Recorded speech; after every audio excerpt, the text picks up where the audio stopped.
Hello दोस्तों, welcome back. DSCP के इस वीडियो में आपका स्वागत है। तो दोस्तों, लास्ट वीडियो में हमने बात की थी स्कोप के बारे में कि स्कोप क्या होता है और क्यों स्कोप हमें रिक्वायर है। तो इस वीडियो में हम बात करेंगे कि क्या हम कोई ऐसा स्कोप बना सकते हैं जो कि मैक एड्रेस के हिसाब से बने। आप सही समझ रहे हैं मैं क्या कहना चाह रहा हूँ। मैं ये कहना चाह रहा हूँ दोस्तों कि मान लीजिए कि मैक, ठीक है, मैक एड्रेस जो हमारा होता है वो कंप्यूटर का मैक एड्रेस एक सीरीज का होता है। ठीक है, और वो कंप्यूटर किसी ना किसी आपने किसी ना किसी कंपनी से लिया होगा। मान लीजिए वो आपने जो है कंप्यूटर वो लिया है एचपी का, ठीक है, डेल का, ठीक है। ऐसे ही बहुत सारे वेंडर और भी हैं, ठीक है। प्रिंटर हो गए हमारे, ठीक है।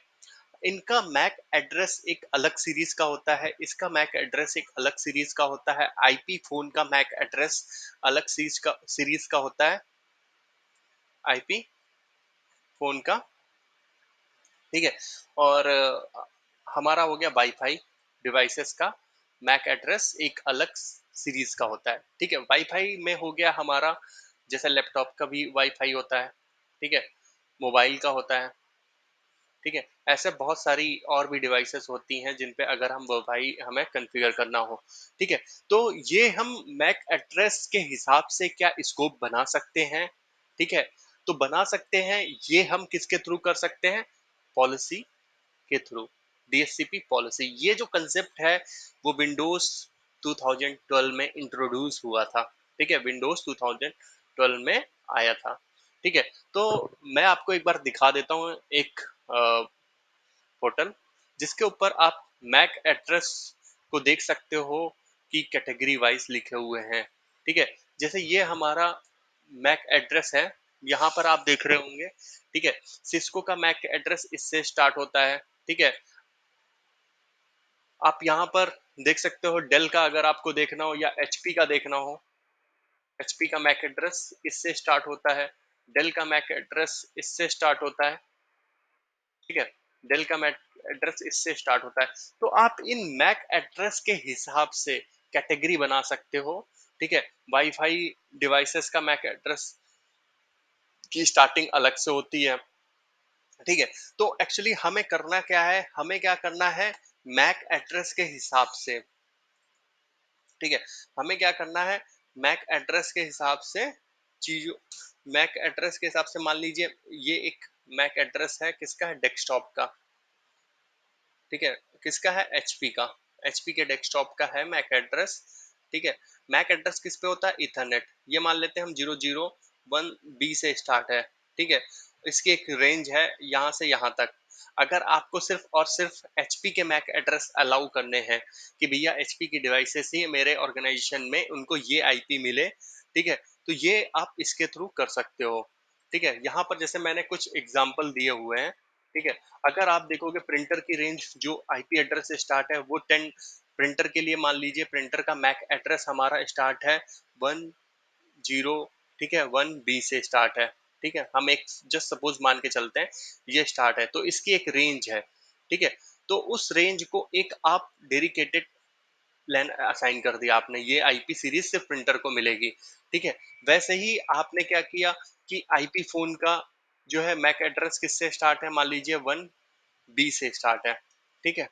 एक हम एग्जांपल ले रहे हैं, तो आप उनको ये एक स्कोप बना सकते हो, ठीक है, ठीक है। और डेस्कटॉप का मान लीजिए ये रेंज आपको डेस्कटॉप की देनी है, डेस्कटॉप की रेंज XB से स्टार्ट है, ठीक है। तो आप ऐसे करके आप हर एक चीज को डिवाइड कर सकते हो, ठीक है। तो उससे फायदा क्या होता है कि आपको जो पर्टिकुलर, जैसे मैंने लास्ट वीडियो में बताया था आपको स्कोप के बारे में, ठीक है। तो मैं एक बार इसमें और उसमें डिफरेंस आपको मैं बता देता हूँ कि डिफरेंस क्या रहता है इन दोनों में, ठीक है। मान लीजिए आपने एक डीएससीपी के ऊपर स्कोप बनाया, ठीक है, और वो स्कोप आपका कहाँ पे है, डीएससीपी के ऊपर एक स्कोप बना दिया, ठीक है। इसमें और उसके बीच में मैं आपको डिफरेंस बताने जा रहा हूँ। डीएससीपी के ऊपर जो पहले की प्रैक्टिस थी उसमें क्या होता था, हम एक स्कोप बना रहे हैं, ठीक है। इस स्कोप में हमने आईपी असाइन कर दी, IP1 से लेके IP10 तक, 100 तक मान लेते हैं, IP100 तक। अब ये डीएससीपी जिस इन्वायरमेंट में जिस नेटवर्क में रखा होगा ठीक है, उस नेटवर्क में जो भी डिवाइसेस होंगी, ठीक है, जो भी डिवाइसेस होंगी वो इस स्कोप से आईपी उठा लेंगी। ठीक है, ये सेम नेटवर्क की बात कर रहे हैं, सेम नेटवर्क की बात कर रहे हैं। ठीक है, अगर मान लीजिए एक और नेटवर्क है इधर, ठीक है, एक और इधर नेटवर्क है, ठीक है, ये हमारा सेम नेटवर्क हो गया 10.1.0.0। ठीक है, ये सेम नेटवर्क, ये इसी का, इस पे ही डीएससीपी भी कॉन्फ़िगर, डीएससीपी का आईपी है हमारा 10.1 डॉट, ठीक है, 10 मान लेते हैं, ये डीएससीपी का आईपी है। अब ये जो नेटवर्क है ये दूसरा नेटवर्क है 10.2.0.0। ठीक है, अब यहाँ पर क्या होगा, बीच में या तो आपका कोई L3 स्विच होगा या राउटर होगा। ठीक है, हम राउटर मान लेते हैं क्योंकि दो डिफरेंट नेटवर्क को कनेक्ट करने के लिए L3 डिवाइस की जरूरत पड़ती है। वो स्विच भी हो सकते हैं, आजकल स्विच भी आते हैं और राउटर भी आते हैं। ठीक है, ये राउटर हो गया। अब राउटर पे क्या होगा, डीएससीपी रिले कॉन्फ़िगर होगा, डीएससीपी रिले। ठीक है, स्पेलिंग साथ यही होती है, या फिर आईपी हेल्पर भी इसको बोलते हैं, आईपी हेल्पर, आईपी हेल्पर भी बोलते हैं, डीएससीपी रिले या फिर आईपी हेल्पर कॉन्फ़िगर होगा। ठीक है, तो आईपी हेल्पर में क्या होता है कि ये जो आईपी हेल्पर में क्या होता है कि इस डीएससीपी की इंफॉर्मेशन पड़ा होता है भैया कि ये डीएससीपी पर्टिकुलर है और ये इस सबनेट के लिए असाइन होगा, मतलब इस सबनेट पे ये आईपी प्रोवाइड करेगा। अदरवाइज क्या होगा, अगर आईपी हेल्पर असाइन नहीं होगा तो यहाँ से ट्रैफिक ये बाहर नहीं जा सकता है पर्टिकुलर डीएससीपी के लिए। ठीक है, तो यहाँ पर जितनी भी डिवाइस होंगी उनके लिए हम एक अलग स्कोप बनाएंगे, करेक्ट। यहाँ पर एक स्कोप बना होगा अलग, क्योंकि इसका स्कोप, इसकी रेंज ये रहेगी, इस वाले स्कोप की रेंज ये रहेगी जो यहाँ के लोकल नेटवर्क के लिए है। जो बाहर के लिए नेटवर्क के लिए है उसका स्कोप ये रहेगा। इस स्कोप पे जो हम आईपी रेंज देंगे वो 10.2.10 से लेके 100 तक दे देंगे। ठीक है, मान लीजिए जितनी भी डिवाइसेज हैं 100 तक। अब इस वाली लिस्ट से आईपी किसको मिलेगा, इनको मिल जाएगा। ठीक है, ये पूरा कंसेप्ट होता है नॉर्मल। ठीक है, अगर हम इसमें इंट्रोड्यूस करते हैं पॉलिसी को, पॉलिसी के हिसाब से क्या होता है दोस्तों, अगर हम इस पूरे कंसेप्ट में पॉलिसी को इंट्रोड्यूस करें तो पॉलिसी के हिसाब से क्या होता है कि जैसे मैंने बताया आपको कि कोई आप एक बड़ा चंक बना दीजिए, चंक मतलब हो गया बड़ा स्कोप बना दिया आपने। ठीक है, आपने एक बड़ा स्कोप बना दिया। अब आपने क्या किया, ये मान लीजिए एक हमारा डीएससीपी है, सेम हम कंसेप्ट ले रहे हैं, डीएससीपी है और एक मैंने इसके ऊपर बड़ा स्कोप बना दिया है। ठीक है, बड़ा स्कोप हमारा क्या होगा, डीएससीपी 1 डॉट, ठीक है, 0.1.10 से लेके ये हमारा हो गया 254 तक। ठीक है, ये 1 है, 1.1 से लेके 10 तक ये हमारा 2 है। तो यहाँ पर कुछ डिवाइसेस होंगी, ठीक है, कुछ डिवाइसेस यहाँ पर होंगी। ठीक है, कुछ डिवाइसेस यहाँ पर होंगी, ये हमारा दूसरा नेटवर्क है। इसका नेटवर्क का नाम ले लेते हैं 10.2.0। ठीक है, ये भी हमारा 254 तक है। ठीक है, यहाँ पर ये जो डिवाइसेस हैं ये हमारे लैपटॉप हैं। ठीक है, ये हमारे लैपटॉप हैं और ये हमारे लैपटॉप हैं, सेम ब्रांड के हैं, सेम वेंडर से हैं। तो ये एचपी के लैपटॉप हैं चारों के चारे। ठीक है, यहाँ पर भी कुछ एचपी के लैपटॉप हैं। ठीक है, अब क्या होगा, यहाँ पर आपने पॉलिसी के थ्रू बना दिया एक स्कोप। किसके लिए स्कोप बना दिया भैया, ये मैक से लेके ये मैक तक। तो ये मैक किसका है, एचपी का है। तो ये आईपी किससे उठाएंगे, सिर्फ इसी वाले से उठाएंगे बस। ठीक है, ये आईपी किससे उठाएंगे, इस वाले से उठाएंगे। ठीक है, एक आपने दूसरा स्कोप बनाया, दूसरा स्कोप बनाया किसके लिए, प्रिंटर्स के लिए। ठीक है, उसका आईपी आपने दे दिया 10.5.0.0 से लेके 100 तक। तो यहाँ पर जो भी प्रिंटर होंगे, ठीक है, प्रिंटर मान लीजिए वो भी एचपी के प्रिंटर हैं या किसी और कंपनी के प्रिंटर हैं, तो वो किससे आईपी उठाएंगे, प्रिंटर वाले स्कोप से उठाएंगे। यहाँ वाले भी ऐसे करके हमने एक और स्कोप बना रखा है डीएससीपी के ऊपर। ठीक है, स्कोप बना रखा है पर्टिकुलर, उसके ऊपर हमने क्या कर रखा है, एचपी का दे रखा हुआ है। ठीक है, अगर सेम नेटवर्क है हमारा, मान लीजिए यहाँ पे भी अगर ये सेम नेटवर्क है, ये वाली सीरीज का, ठीक है, तो यहाँ से ये उठा लेगा, इससे उठाएगा। डिफरेंट नेटवर्क में तो इससे उठाएगा, क्योंकि स्कोप आईडी क्या है इसकी, इसकी स्कोप आईडी है 10.2.0। ठीक है, स्कोप आईडी ये है तो ये इससे उठाएगा, ये किसके लिए, एचपी के लिए। तो इस तरीके से हम चीजों को डिवाइड कर सकते हैं ऑटोमेटिकली, ठीक है।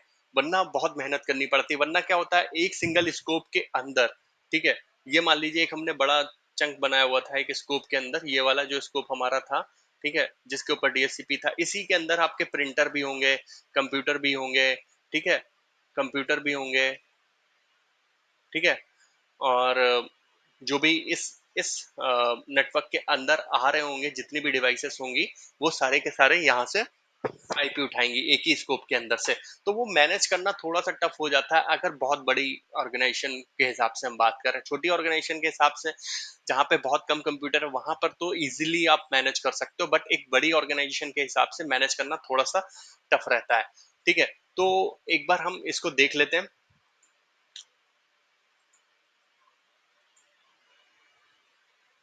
ठीक है। अब स्कोप आप किस किस बेसिस पे कर सकते हो, ठीक है, जैसा कि मैंने आपको बताया, प्रिंटर के हिसाब से, आईफोन के हिसाब से, डेस्कटॉप के हिसाब से, डिवाइसेस अगर आपको अलग करनी, लीज ड्यूरेशन के हिसाब से, लीज ड्यूरेशन के हिसाब से भी आप पॉलिसी लगा सकते हो, ठीक है। Control who get access from the network, ठीक है। इसका मतलब क्या हुआ कि मान लो आपके पास सिर्फ, आपको पता है कि आपकी कंपनी सिर्फ एचपी का ही लैपटॉप मतलब मैक एड्रेस या लैपटॉप या डिवाइसेस यूज करती है, तो आप सिर्फ एचपी के ही डिवाइसेस को अलाउ करो और सबको डिनाई कर सकते हो, ठीक है। ये भी एक ऑप्शन है, बट आप उसके लिए आपको मैनुअल पुट करना पड़ेगा कि भैया ये सबनेट है जिनको हम आउट कर रहे हैं, ठीक है। यहाँ पर आप कंडीशंस लगा सकते हो। एक्चुअली ये कंडीशंस हो गई, पॉलिसी हमने बनाई है, पॉलिसी में हमने कंडीशन डाल दी क्या, कि ये मैक सीरीज मैच होगी, या ये वेंडर मैच होगा, ठीक है, वेंडर मैच होगा, वेंडर क्लास, ठीक है। वेंडर क्लास क्या होती है वो भी मैं आपको बता देता हूँ,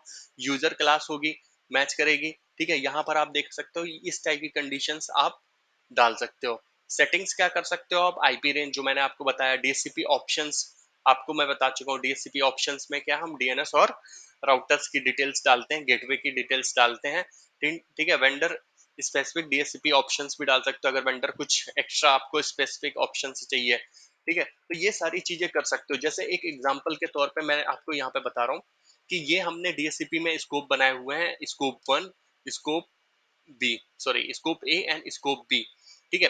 अब ये जो आपका नेटवर्क है, ठीक है, ये जो आपका नेटवर्क है, ये सबनेट किस में आता है, सबनेट ए में आता है, ठीक है। ये सबनेट ए है हमारा, जिसमें ये नेटवर्क आता है हमारा, ठीक है। अब क्या होगा, ये जो जितनी भी वेंडर हमारी क्लास, ये यहाँ पर जितनी भी डिवाइसेस हैं ये सब एक वेंडर की हैं, ठीक है। वेंडर कौन सा हो गया हमारा, यहाँ पर हो सकता है एचपीओ, ठीक है, एचपीओ। तो सबके मैक एड्रेस आपने पहले से ही यहाँ पे पॉलिसी में लिस्ट कर रखे हैं, ठीक है। तो ये पॉलिसी के हिसाब से ये यहाँ पर जितनी भी आईपीज होंगी वो प्रोवाइड करेगा इस पॉलिसी के हिसाब से, ठीक है। यहाँ पर अब मैं आपको एक बार पॉलिसी जनरेट करके दिखा दूंगा ना, तो आपको समझ में आ जाएगा कि कैसे ये काम करता है, ठीक है। तो यहाँ पर एक समझने वाली ये बात होती है, जब ये डीएचसीपी रिक्वेस्ट होती है, ठीक है, जैसे मैंने डोरा प्रोसेस में बताया था, ठीक है। डीएचसीपी रिक्वेस्ट में ये अपने मैक एड्रेस की डिटेल भेजता है, ठीक है। उसके अकॉर्डिंग डीएचसीपी सर्वर इसके ऊपर कौन सी पॉलिसी लगनी है उसका डिसीजन लेता है, ठीक है। चलिए हम एक बार लैब में इसको टेस्ट कर लेते हैं, एक बार लैब में इसको देख लेते हैं, तो फिर आपको क्लियर हो जाएगा, ठीक है। तो यहाँ पर हम आ गए स्कोप में, यहाँ पर देखिए ऑप्शन दिया हुआ है आपको पॉलिसीज, ठीक है। अगर आप न्यू पॉलिसीज को क्लिक करोगे तो यहाँ पर मैं डाल देता हूँ एचपी, एचपी मैक पॉलिसी, ठीक है, एचपी लैपटॉप, एचपी डिवाइस। आप यहाँ पे एचपी में भी कैटेगराइज कर सकते हो, उसके लिए थोड़ा सा और आपको ढूंढना पड़ेगा कि एचपी के मैक एड्रेस कहाँ से स्टार्ट होते हैं, ठीक है। तो यहाँ पर ये कंडीशन हमारी आ गई, जहाँ पर कंडीशन को कॉन्फ़िगर करना है। यहाँ पे दो ऑप्शंस हैं हमारे पास, एंड और, ठीक है। जो भी कंडीशंस आपको लगानी है, एंड भी लगा सकते हो और भी लगा सकते हो, मतलब एक में से एक मैच हुई तब भी आपको आईपी मिल जाए, या दोनों ही मैच हो तब आईपी मिले, तो आप उस अकॉर्डिंग लगा सकते हो, ठीक है। अभी मैं क्या है, जैसे यहाँ पर मैंने वेंडर मैक एड्रेस, आप यहाँ पर वैल्यू डाल सकते हो, जैसे ये मैक एड्रेस लिस्ट जो मैंने आपको शेयर की थी अभी, यहाँ पर देख सकते हो। जैसे मैंने डेल का मान लेते हैं, डेल का हमने यहाँ पर डेल ने अपना स्टार्ट किया है 0, इससे स्टार्ट किया हुआ है, इसको कॉपी करके मैं यहाँ पर डाल देता हूँ, ठीक है। और यहाँ पर वाइल्ड कार्ड मैं लगा देता हूँ, ठीक है। वाइल्ड कार्ड मैंने लगा दिया है, ठीक है। तो यहाँ पर क्या होगा, प्रीफिक्स 5, ठीक है। तो ये क्या हुआ कि इसके बाद की अपेंड वाइल्ड कार्ड मैंने लगा दिया। प्रीफिक्स वाइल्ड कार्ड पहले लगता है, अपेंड बाद में लगता है, ठीक है। मैक एड्रेस इक्वल टू, अगर इसके इक्वल टू हुए तो आईपी मिल जाएगा, नॉट इक्वल का भी ऑप्शन आ रहा है, ठीक है। तो आप अपने अकॉर्डिंगली यहाँ पर कंडीशंस लगा दे सकते हो, मिनिमम एक कंडीशन लगानी पड़ेगी, ठीक है। और इसको हम नेक्स्ट कर देते हैं। अब आपको कौन सा आईपी देना है इस नेटवर्क के लिए, ठीक है, आप उसके हिसाब से यहाँ पर डाल सकते हो। मान लीजिए मैंने ये डाल दिया 10.0.0.100,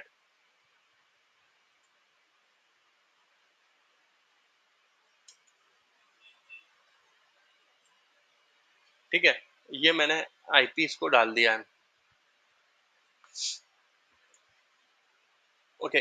जो ये करंट स्कोप है आपको स्कोप में से ही डालना पड़ेगा, जो मैं जिसके अंदर करने जा रहा हूँ वो हमारा स्कोप क्या है, 10.5.1.0। मुझे इसी के इस स्कोप आईडी के अंदर ही कॉन्फ़िगर करना पड़ेगा। यहाँ पर ये 10.5.1.15 जो हमारा स्कोप आईडी है, स्कोप रेंज है, वो आप यहाँ पर देख रहे होगे 10.5.1.10, 10.5.1.100 के अंदर ही डालना होगा, ठीक है। तो मैं इसको ले लेता हूँ एग्जाम्पल के तौर पे 20 ले लेता हूँ यहाँ पर, और 5 कर देता हूँ, और यहाँ पर भी मुझे 1 करना पड़ेगा, तभी ये आपको नेक्स्ट का ऑप्शन आएगा, ठीक है। अब यहाँ पर आप राउटर की आईपी डाल सकते हो, अगर आपको कोई राउटर की आईपी देना है, ठीक है। जस्ट लाइक मुझे यहाँ पर देना है राउटर की आईपी 10.1.5.1, ठीक है। राउटर का आईपी आपका डिफरेंट हो सकता है, डीएनएस का आईपी भी आप दे सकते हो, डीएनएस सर्वर अगर आपको देने हो, ठीक है। तो 10.0.1.4, ठीक है। ये डीएनएस को यहाँ पर चेक करेगा कि डीएनएस एग्जिस्ट करता है या नहीं करता। अगर डीएनएस एग्जिस्ट नहीं करता है तो ये आगे प्रोसेस नहीं होगा।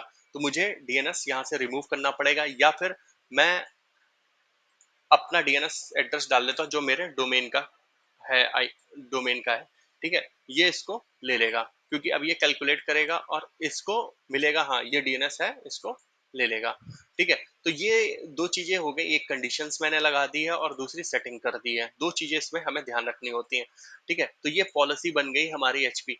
यहाँ पर दूसरा ऑप्शन आ रहा है, यहाँ पर पॉलिसी, ठीक है। तो जैसे स्कोप में करते हैं, जैसा मैंने आपको स्कोप में बताया, स्कोप हमारा क्या हुआ, पर्टिकुलर एक रेंज के अंदर, जैसे यहाँ पर हमारा एक पुल है उसके अंदर स्कोप काम करता है, ठीक है। और ये जो हमारा है यहाँ पर जो ऑप्शन आ रहा है पॉलिसीज या सर्वर ऑप्शन, ये हमारा डीएचसीपी IPv4 पे काम करता है, ठीक है। अगर यहाँ पर आप कोई पॉलिसी बनाओगे, एक पॉलिसी और बना के देख लेते हैं हम। यहाँ पर जैसे मैंने बना दी डेल की, ठीक है, डेल की पॉलिसी बना दी, और डेल का मैक एड्रेस निकाल लेता हूँ मैं, ठीक है। एग्जाम्पल के तौर पे हम ये वाला मैक एड्रेस ले लेते हैं,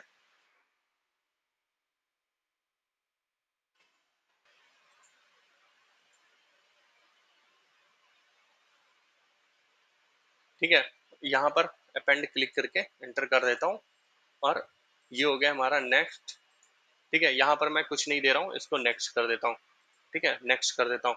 अब यहाँ पर क्या होगा दोस्तों, अगर मैं स्कोप वाले इसको अगर मैं रिफ्रेश कर देता हूँ, ठीक है, अगर मैं स्कोप पॉलिसीज पे जाऊंगा, ये स्कोप पॉलिसीज आ गई, तो आपको यहाँ पर दो पॉलिसीज दिखेंगी, एक सर्वर वाली और एक ये वाली जो उस स्कोप पे लगी हुई है, ठीक है। दो पॉलिसीज लगी हुई है यहाँ पर, एक सर्वर वाली और एक स्कोप वाली। तो यहाँ पर क्या होगा, प्रोसेसिंग के हिसाब से, ठीक है, पहले कौन सा प्रोसेसिंग ऑर्डर है, पहला प्रोसेसिंग ऑर्डर कौन सा है, ये एचपी मैक पॉलिसी, ठीक है। तो इसको पहले प्रेफरेंस मिलेगी इसकी पॉलिसीज अप्लाई होने के लिए। अगर मान लीजिए दोनों में सेम सेटिंग्स है, ठीक है, सेम सेटिंग्स है, तब तो कोई प्रॉब्लम नहीं है। अगर डिफरेंट सेटिंग्स है तो जो डिफरेंस होगा वो भी अप्लाई हो जाएगा, ठीक है। उदाहरण के तौर पे मैं आपको ये समझा देता हूँ, उदाहरण के तौर पे एक बार मैं इसको और आपको बता देता हूँ। उदाहरण के तौर पे मान लीजिए आपने, ये हमारा स्कोप पॉलिसी हो गई, ठीक है, स्कोप पॉलिसी हो गई, और ये हमारी सर्वर पॉलिसी हो गई, ठीक है। यहाँ पर हमने क्या किया है, आईपी रेंज दी है, ठीक है। यहाँ पर हमने डीएनएस दिया हुआ है, ठीक है, और गेटवे दिया हुआ है। अब ये क्लाइंट मशीन है, क्लाइंट मशीन के ऊपर अगर दोनों पॉलिसी अप्लाई होंगी, ठीक है, तो इसको क्या मिल जाएगा, आईपी रेंज भी मिल जाएगा, डीएनएस भी मिल जाएगा और गेटवे भी मिल जाएगा, ठीक है। तो ये एक पहला उदाहरण हो गया। अब दूसरा दूसरा उदाहरण ये हो गया कि भैया यहाँ पर एक तीसरी भी पॉलिसी लग रही है, ठीक है, उस पे भी एक आईपी रेंज दिया हुआ है, ठीक है। ये आईपी मान लेते हैं हमारा 2 है, ये हमारा आईपी 1 है, ठीक है। अब यहाँ पर एक क्लाइंट मशीन है, इसके ऊपर भी ये दोनों पॉलिसीज लग रही हैं, ठीक है। तो यहाँ पर जिसकी प्रोसेसिंग ऑर्डर ज्यादा होगा, ठीक है, मान लीजिए इसका प्रोसेसिंग ऑर्डर 1 है और इसका प्रोसेसिंग ऑर्डर 2 है, ठीक है। तो यहाँ पर जो आईपी आएगा वो 1 वाले का आ जाएगा क्योंकि इसकी प्रोसेसिंग ऑर्डर कम है, ठीक है। तो आप ऐसे समझ सकते हो। अगर मैं यहाँ पर प्रोसेसिंग ऑर्डर को ऊपर नीचे करने के लिए भी ऑप्शन दिया हुआ है, उसके लिए मुझे क्या एक नई पॉलिसी बनानी पड़ेगी यहाँ पर, तो आपको प्रोसेसिंग ऑर्डर भी दिखने लगेगा। यहाँ पर मैं कुछ और नाम लिख देता हूँ, एलपी लिख देता हूँ, लैब, ठीक है। और एक मैक एड्रेस को यहाँ से थोड़ा सा चेंजेस कर देते हैं, इस मैक एड्रेस में 5 कर देते हैं, ठीक है, नहीं पहचानना ही है, ठीक है। तो आप देख रहे हो, अगर आप सोच रहे हो ऐसे कोई मैक एड्रेस उठा लेगा तो वो नहीं उठाता। ये मैक एड्रेस की एक क्लास होती है पर्टिकुलर, ठीक है, तो आपको वो पता होनी चाहिए, ठीक है। तो इसने इसको उठा लिया। अब मैं इसको नेक्स्ट कर देता हूँ और यहाँ पर एक आईपी रेंज डाल देता हूँ 10 डॉट।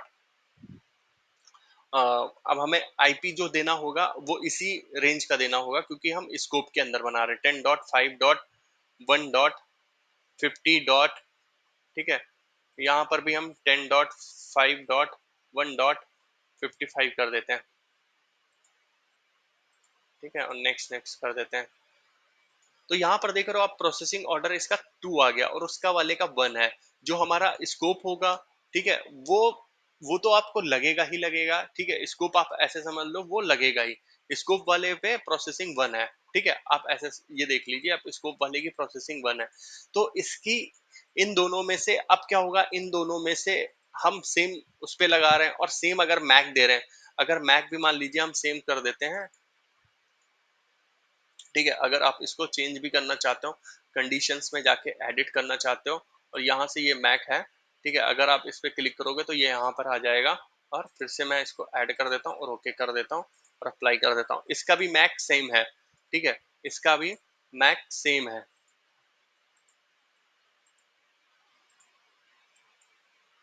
ठीक है, मैक मैंने सेम कर दिया दोनों का, ठीक है। अब क्या होगा, किसको कौन सा आईपी मिलेगा, तो आईपी दोस्तों जो पहला आईपी मिलेगा फर्स्ट प्रोसेसिंग ऑर्डर वाले का मिल जाएगा, मतलब 15 से 20 वाले का आईपी मिलेगा क्योंकि ये प्रोसेसिंग ऑर्डर में फर्स्ट है। तो ये होता है पूरा कंसेप्ट, ठीक है। तो मेन बेनिफिट क्या है कि माइक्रोसॉफ्ट ने आपको प्रोवाइड किया है पॉलिसी, बट ये बहुत ही कम प्रैक्टिकली यूज होता है, बड़ी ऑर्गेनाइजेशंस यूज करती हैं, छोटी ऑर्गेनाइजेशन नहीं इसको यूज करती हैं। इसका बेनिफिट ये हो जाता है कि आप जो ना आईपीस को डिवाइस के अकॉर्डिंगली डिवाइड कर सकते हो, ठीक है। बस यही एक बेनिफिट इसका हो जाता है। और ये आप देख रहे होगे यहाँ पर जो नाम लिखे हुए, ये वेंडर्स के नाम लिखे हुए हैं, ठीक है। अगर मैं इसको स्क्रॉल अप कर देता हूँ तो ये वेंडर्स की क्लास लिखी हुई है, ठीक है। यहाँ पे लिखा हुआ मैक एंड वेंडर, ठीक है। तो ये वेंडर है जिनके नाम लिखे हुए हैं जो मैक बनाते हैं, सिस्को हो गया, हमारा फुजित्सु हो गया, ठीक है। तो इसमें एएमडी हो गया, बहुत सारे नाम है। अगर आप बोलोगे मैं इसका लिंक डिस्क्रिप्शन बार में भी दे दूंगा, ठीक है। तो आशा करता हूँ ये वीडियो आपको समझ में आ गया हो। अगर आपके कोई भी क्वेश्चंस हो तो मुझे कृपया कमेंट बॉक्स में बताएं। Thank you.